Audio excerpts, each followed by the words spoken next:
Ya, pemirsa, sejumlah negara lazim menggunakan utang sebagai sumber pendanaan untuk pembangunan. Namun sejumlah negara saat ini terjebak dalam tingkat utang yang tinggi jika dilihat dari rasionya terhadap PDB. Dan kita simak informasi selengkapnya dalam tayangan IDXtainment berikut ini.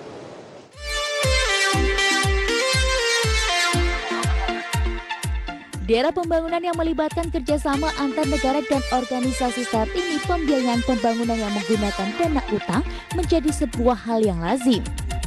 Di mana negara dengan nilai utang tinggi belum tentu menjadi tanda bahwa negara tersebut memiliki sistem ekonomi yang buruk atau disebut sebagai negara yang miskin. Sejumlah negara bahkan termasuk negara maju tercatat memiliki jumlah utang yang begitu besar. Salah satu indikator yang bisa digunakan untuk mengukur utang negara adalah rasio utang dengan pendapatan negara. Jika semakin tinggi rasionya, maka semakin tidak sehat utang tersebut. Dan seperti dikutip dari jumlah sumber berikut ini adalah 5 negara yang berpotensi masuk dalam jebakan utang. Yang pertama adalah Jepang. Negara matahari terbit ini tercatat memiliki rasio utang dibanding pendapatan negara yang tertinggi, yaitu mencapai 177,08%. Nilai ini mengisyaratkan bahwa Jepang memiliki utang yang jauh lebih besar, sekitar 1,7 kali lipat dari pendapatannya. Meski Jepang dapat mencapai pertumbuhan hingga 5% pada kuartal 3 tahun 2020 lalu, faktanya negara Sakura ini masih memiliki utang yang begitu menggunung. Di urutan kedua ada Lebanon. Situasi keuangan di negeri rumpun Arab ini semakin memburuk dalam beberapa tahun terakhir. Tidak hanya disebabkan oleh kondisi COVID-19 yang semakin parah, tetapi juga ledakan besar di Beirut pada Agustus 2020 lalu yang menewaskan 200 orang dan menghasilkan kerugian hingga 15 miliar dolar Amerika atau setara dengan 210 triliun rupiah. Tak heran jika Lebanon memiliki rasio utang dengan pendapatan negara mencapai 167,21%.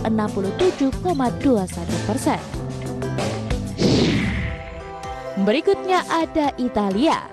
Sejak awal tahun 2020 lalu, Italia terus mengalami penurunan performa ekonomi di negaranya. Tidak hanya menjadi epicenter dari pandemi COVID-19, Italia juga mengalami sejumlah permasalahan internal, mulai dari permasalahan banjir hingga sistem pensiun yang semakin buruk. Negara beribu kota Roma ini pun dalam 3 tahun terakhir akan menerima pinjaman dari Uni Eropa senilai 254 miliar dolar Amerika demi pemulihan negara. Sedangkan rasio utang dengan pendapatan negaranya pun kini mencapai 148,84%. Di nomor keempat ada Portugal. Negeri beribu kota Lisbon ini adalah salah satu negara di Eropa yang sangat bergantung pada dunia pariwisata sebagai pendapatan utama negaranya. Sehingga pukulan dunia pariwisata akibat pandemi COVID-19 membuat ekonomi negara ini hancur lebur. Bahkan pendapatan negara pada Oktober 2020 lalu tercatat minus 5,8% dari tahun sebelumnya. Tak heran jika rasio utang dengan pendapatan mencapai 130,27% atau nilai utangnya lebih besar sekitar 1,3 kali lipat dari pendapatan negaranya.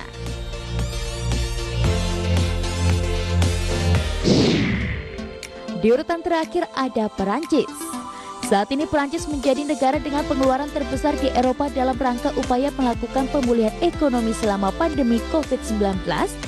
Akibatnya negara yang dipimpin oleh Presiden Emmanuel Macron ini harus mendapatkan paket stimulus dari Uni Eropa senilai 121 miliar dolar Amerika atau setara sekitar 1,7 kuadriliun rupiah. Dengan kondisi ini, utang negara pun terus meningkat dengan rasio mencapai 110,01%. Bagaimana dengan Indonesia? Data dari CEIC Data menyebutkan Indonesia pada September 2020 lalu memiliki rasio utang dengan pendapatan negara di angka 37,1%. Dengan angka tersebut, Kementerian Keuangan sendiri saat ini terus berupaya menjaga tingkat utang dengan rasio yang tidak melebihi PDB, agar tingkat utang Indonesia tetap terkendali. Dan pemirsa, demikianlah informasi yang kami sajikan dalam IDXtainment kali ini. Semoga apa yang kami sajikan dapat menambah hasanah ruang informasi Anda. Sampai jumpa dalam IDXtainment berikutnya. Berbagai sumber IDX Channel.